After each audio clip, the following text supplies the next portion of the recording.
Assalamualaikum, welcome back to Invest Saham. Pada video ini kita akan menganalisa 10 saham fundamental dengan tanda bullish reversal dan tentunya dengan tanda akumulasi yang bagus. Sebelum lanjut, disclaimer on, ini bukan ajakan jual beli saham, so langsung saja kita ke pembahasan.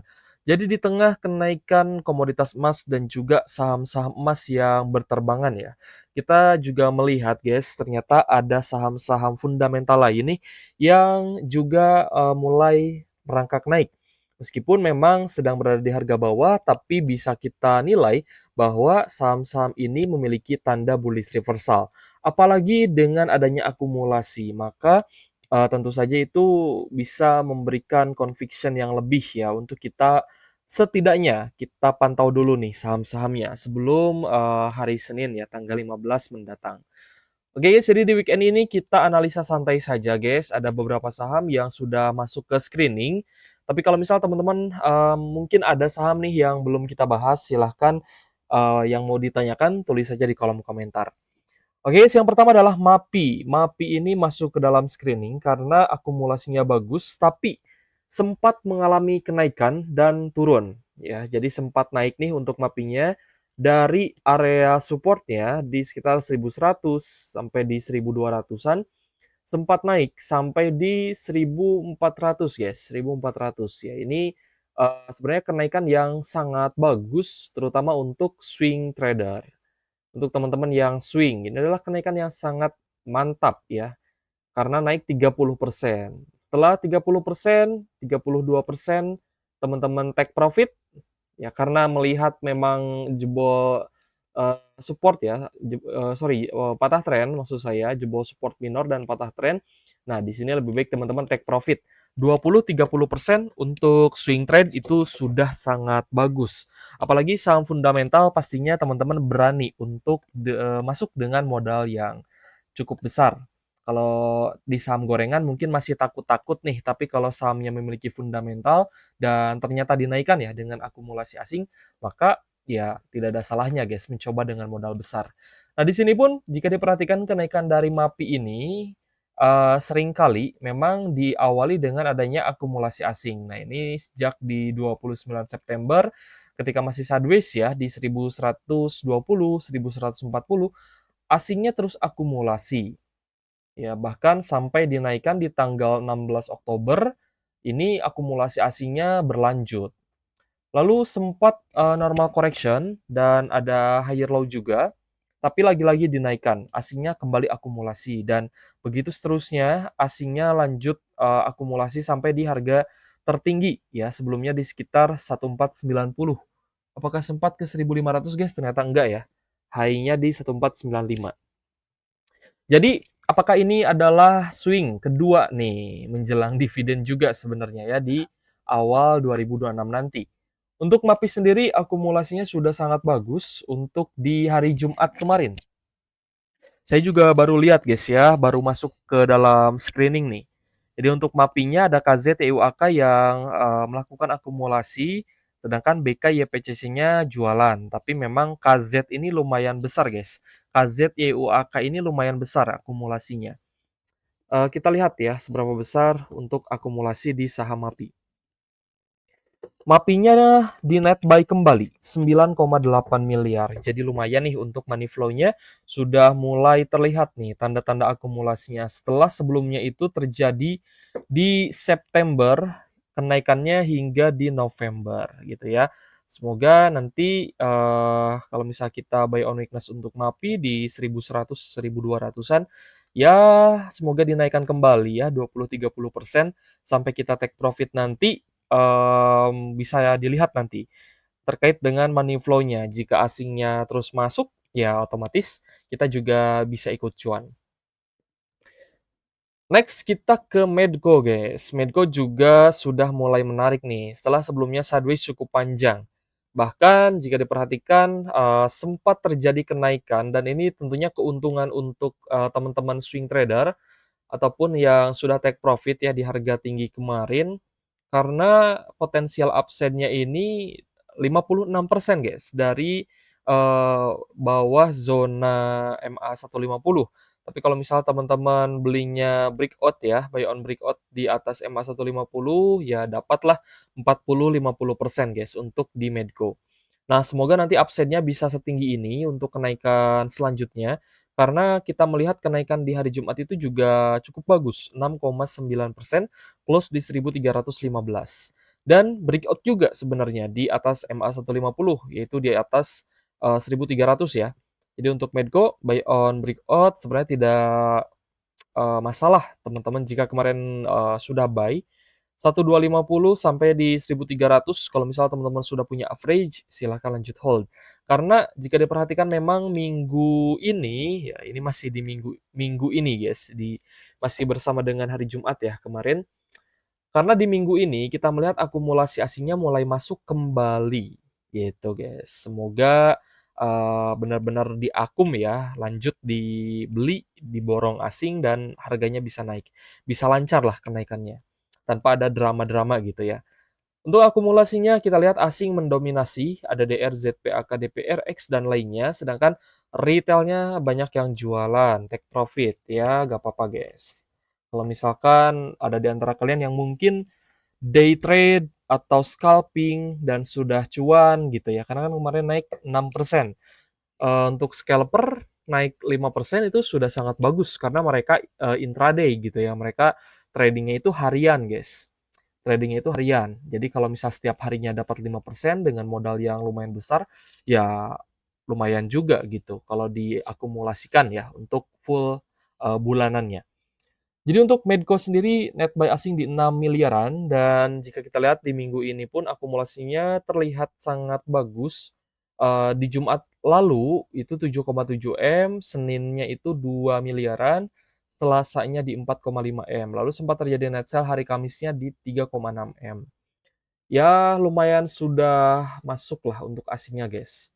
Karena kan juga sebelumnya itu dia sideways cukup panjang nih dan ternyata sejak awal Desember asingnya ini mulai masuk ketika Medco-nya sideways meskipun, minggu ini sempat turun ya dari 1.330 turun sampai di 1.235. Kemungkinan, biar muatannya enteng gitu guys, biar gak banyak retail. Kita lanjut ke INDF. Untuk INDF juga kita pantau sih sudah menyentuh support dan ada bouncing nih, meskipun baru 1 hari ya. Kemarin hari Jumat itu naik 3% di 6.775. Nah, dari sisi money flow dan technical, kita sih berharapnya ini lanjut ya di akumulasi asing untuk minggu depan, karena kita lihat akumulasinya mulai bagus lagi nih, terutama dari AK, AGDP, YU, ZP, dan XA. Asingnya mulai masuk lagi di INDF. Jadi untuk INDF ada net buy di 18,6 M hari Jumat, hari Kamisnya 22,8 M. 2 hari ini sebenarnya akumulasi asing mulai besar, meskipun hari Kamisnya turun ya 4,7%, tapi mulai ada bounce back nih dari INDF-nya. Gimana guys? Apakah INDF menarik? Ya silahkanlah tulis di kolom komentar nih. Dari 10 saham yang kita bahas di video ini, kira-kira menurut teman-teman mana yang paling menarik? Dan tentunya ditambah dengan saham kemarin yang kita bahas juga. Kemarin juga ada kan beberapa saham yang reversal. Oke guys, jadi seperti biasa ya, weekend ya seperti ini guys. Kita bahas-bahas santai ya terkait dengan saham yang bagus gitu, yang bisa dipantau lah untuk minggu depan. Ada CDIA yang memang masih turun, terakhir turun 0,8% kemarin di hari, Jumat. Tapi kalau misal kita lihat stokastiknya memang sudah oversold, sudah jenuh jual.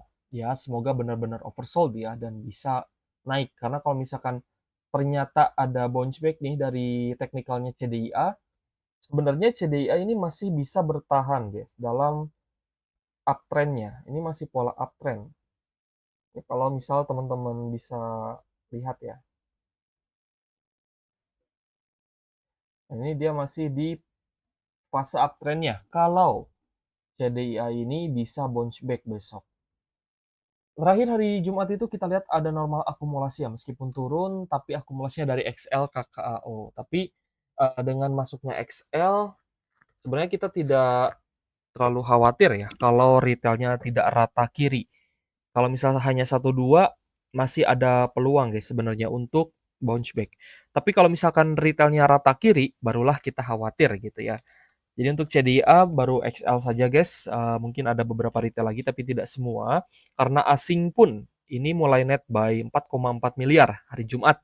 Lalu, meskipun hari Kamisnya sempat net sell di 7,8 M, tapi hari Selasa Rabunya sempat ada net buy. Ya sekitar, 6,9 ya, 6, sorry guys, ya bisa oh iya, 6,9 M lah untuk, CDIA. Di hari Selasa Rabu ya. Selasa Rabu sempat, terjadi net buy dan Jumat juga lanjut net buy. Jadi akhir minggu ini CDIA sebenarnya mulai menarik nih, aslinya mulai melirik kembali dan akumulasi di CDIA. Ya karena CDIA ini belum setinggi brand cuan gitu ya, BRPT, ya bisalah dilirik-lirik ya, karena saham Pak PP lain, PTRO, cuan, brand itu sudah naik cukup tinggi. Jadi ya salah satu opsi mungkin kita bisa coba pantau CDIA. Kembali lagi disclaimer on. Kita lanjut ke ke NISP, kok BSJP ya, NISP guys. Saya teringat ya tadi bilang B itu karena ada di kolom komentar itu yang bertanya terkait dengan BJBR, BJTM gitu ya. Sebenarnya saya agak no comment guys dengan saham-saham bank secondliner yang, bisa dibilang bank daerah gitu ya. Kalau untuk bank secondliner saya lebih suka yang swasta seperti NISP, BNGA gitu ya, itu menurut saya lebih oke lah. Tapi kalau untuk bank daerah, menurut saya pertumbuhannya agak kurang guys, kalau misalnya kita berharap dia naik tinggi gitu ya. Kalau misalnya kita berharap naik tinggi, ya lihat saja, kalau misal sedang perdagangan gitu ya, bisa bisa dilihat dari sisi volume, kenaikan, lalu dari teknikal hari-hari sebelumnya, money flow sebelumnya juga bisa diperhatikan. Nah, jika volumenya besar dan naiknya juga konsisten, nah itu kita bisa berharap cuan dari sana guys. Kalau misalkan berharap cuan tapi dari saham stagnan, ya cuannya pun tidak akan besar dan tidak akan cepat. Jadi pintar-pintar ya kita untuk memilih sahamnya. Oke guys, jadi untuk NISP, sebenarnya mulai terlihat tanda reversal meskipun minggu ini ada koreksi juga. Terakhir hari Jumatnya masih close di harga yang sama di 1350, akumulasinya terlihat mulai bagus, ada AKTP meskipun juga diikuti retail nih, ada XL juga. Tapi beberapa retail kebanyakan sih jualan.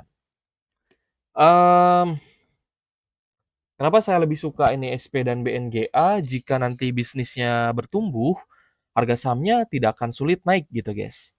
Dan tentunya dari sisi dividen pun lebih menarik gitu. Teman-teman bisa lihat saja BNGA lah kalau, eee, me apa ya, menginginkan dividen yang setara gitu ya, mungkin dengan BJBR atau BJTM, ya bisa dilirik juga BNGA sebenarnya.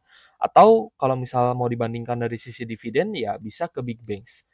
Oke, jadi untuk NISP-nya mulai net buy kembali, sebenarnya di tanggal 8 ya, hari Senin itu sempat net buy 7,2 M. Tapi hari Selasa, Rabu, Kamisnya net sell. Meskipun sebenarnya net sell-nya juga tidak begitu besar, tapi cukup untuk menurunkan harga saham NISP. Dan untuk NISP sendiri hari Jumatnya net buy lagi, meskipun tidak besar, hanya 725 juta, tapi oke lah. Bisa dipantau karena minggu sebelumnya ini cenderung akumulasi. Jadi kesimpulan untuk NISP, ini saham, bangsa kalender yang bisa dipantau. Jika lanjut turun, teman-teman, pantau dulu aja, tapi kalau misalkan memang mau coba entry, bisa tunggu di sekitar 1320 sampai di 1330 ya. Nah, di sini guys, ini adalah level support untuk NISP, level support yang lumayan bagus lah, 1320, 1330. Kita lanjut ke PNLF. PNLF juga saham yang sempat anjlok ya guys ya. Tapi untuk saham-saham sektor finance, untuk saham sektor teknologi, kalau misalkan dia sedang terpuruk, sebenarnya dipantau dulu aja guys. Tapi kalau ada tanda-tanda reversal, nah ini bisa dieksekusi ya sebenarnya. Tapi kembali lagi, disclaimer on karena ini tentunya cukup high risk. Kita juga perlu melihat fundamentalnya nanti seperti apa. Kalau misalkan memang keuangannya sedang, menurun, sedang ada katalis negatif, ya wait and see lebih baik.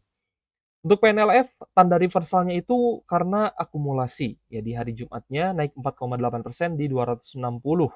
Dan kita lihat akumulasinya cukup besar, terutama dari AI, AZ, KZ, AK. Ya, bahkan ada BB, TP, ZP, dan BK, guys. Paling besar sih AI, AZ, KZ, AK ya. Kita coba lihat, guys, untuk PNLF. PNLF-nya ada net buy 4,9 miliar, meskipun minggu kemarin sebenarnya lebih ke arah net sell, tapi hari Jumatnya mulai menarik. Ya, semoga minggu depan, hari Senin tanggal 15, mulai menunjukkan tanda-tanda reversal yang lebih kuat lagi nih, agar kita muncul conviction atau keyakinan untuk eksekusi saham-saham yang berpotensi naik.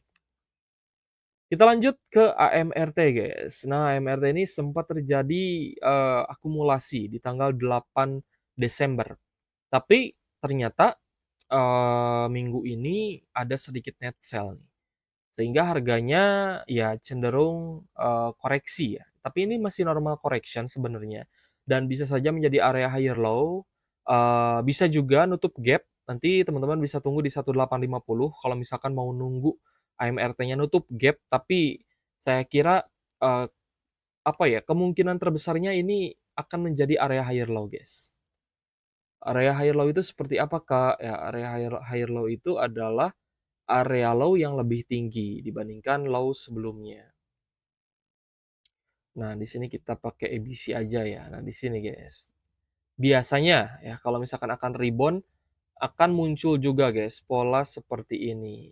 Nah, akan muncul juga pola seperti ini ya nantinya ya. Ada area higher low dulu baru dia naik kembali. Itu pun jika akumulasinya bagus ke depannya. Kita cek AMRT di tanggal 8 hari Senin sempat terjadi net buy 71 miliar, tapi minggu ini juga net sell, ada net sell-nya, guys. Tapi kita lihat sih cukup berimbang nih, guys. 64 tambah 5, 69 ya. Tambah 271, guys. Ya, imbang lah. Imbang, guys, sebenarnya ya untuk minggu ini. Imbang ya, guys ya. Jadi untuk minggu ini cukup imbang nih, guys, antara akumulasi dan net sell-nya. Jadi bisa dipantau dulu untuk area higher low-nya ini akan berhenti di mana sih. Nanti sekiranya ada tanda-tanda kenaikan dengan akumulasi kembali atau dengan volume yang besar, maka teman-teman bisa eksekusi di midday gitu ya, di tengah hari lah antara sesi 1 dan sesi 2. Jadi kita lihat dulu dari sisi volume dan akumulasi di midday-nya. Biasanya akan ada, guys, kalau di Stockbit itu ada ya. Nanti akan ada laporan top akumulasi asing di sesi 1 itu apa aja yang diakumulasi. Kalau misalkan AMRT-nya ternyata lanjut net buy, maka bisa dieksekusi. Tapi jika masih ada net sell nih, lebih baik kita coba tunggu. Menarik ya untuk saham-saham yang kita bahas di malam ini, guys. Bisa teman-teman lihat juga untuk video ini kalau misal teman-teman lihatnya besok karena memang ini adalah untuk tanggal 15 ya, jadi santai aja, guys, untuk apa ya, untuk menontonnya gitu ya. Jadi lanjut ke GJTL, untuk GJTL kemarin sebenarnya sempat breakout di atas MA50, kenaikan 1,9% saja untuk closingannya di 1025. Jadi sempat breakout, guys. Jadi kalau misal teman-teman yang buy on breakout di sekitar 1030, 1035, ya 1040, teman-teman ya mungkin agak sedikit minus nih karena closingnya di 1025. Akumulasinya bagus, ada YPDHNI sebagai top buyer, tapi sepertinya asingnya belum masuk banyak, guys. Bahkan masih cenderung net sell. Masih ada net sell 776 juta. Dari sisi value transaction saya rasa belum cukup membesar nih. Jadi untuk EJTL masih ada potensi untuk sideways di sekitar MA50. Jadi mungkin lebih ke wait and see ya. Lanjut ke INTP. INTP sepertinya mencoba untuk naik, guys, tapi juga sempat turun. Jadi ya masih cukup sideways sebenarnya untuk perdagangan di intraday. Kita lihat kemarin itu naik 1%-an saja di 6.900. Untuk akumulasinya sudah oke sebenarnya, terutama dari CCBKDX, retail banyak yang jual guys untuk INTP. Kemungkinan yang scalping-scalping atau BSJP ya. Jadi untuk INTP ada net buy 4,2 miliar untuk di hari Jumat. Hari Kamisnya net buy 1,2 M, hari Rabunya juga net buy 2,7 M. Jadi saya rasa untuk INTP sendiri ini sudah mulai menarik ya. Tapi secara teknikal tadi memang masih agak ragu-ragu nih untuk naik. Ya, gimana guys? Dari sektornya saja memang masih kurang ya. Harga batubara kan kemarin juga sempat naik, yaitu sebenarnya menjadi negatif katalis untuk INTP atau saham sektor semen. Tapi jika kinerjanya bagus dan akumulasinya besar, maka harga sahamnya juga bisa naik sebenarnya. Jadi tergantung ya. Lanjut ke Astra Internasional. Untuk ASII naik 2,3% di 6.600 setelah terjadi normal correction dari 6.900. Namun akumulasinya masih terjaga. Ada AKZP, KZTU sebagai top buyer. Jadi teman-teman yang masih pegang Astra Internasional, saya rasa masih bisa di hold karena akumulasinya masih bagus nih. Terakhir hari Jumatnya net buy 70,5 M. Oke guys ya, dari beberapa saham yang kita analisa, kira-kira menurut teman-teman saham mana nih yang paling oke nih? Adakah MAPI atau Medco? Kita juga sudah bahas INDF tadi ya untuk big caps, lalu ada saham Pak PP, CDIA, NISP dari sisi bank second liner, lalu ada PNLF, AMRT juga guys, potensi higher low dulu, lalu GJTL, sideways, INTP juga masih ada potensi sideways, tapi bisa naik ya. Begitupun juga Astra International, ini akumulasinya masih sangat bagus. Silahkan guys, tulis di kolom komentar berikut dengan saham yang mungkin ingin teman-teman bahas. Oke guys, terima kasih sudah menonton dan semoga bermanfaat ya untuk teman-teman. Thank you for watching, see you on the next video. Wassalamualaikum warahmatullahi wabarakatuh.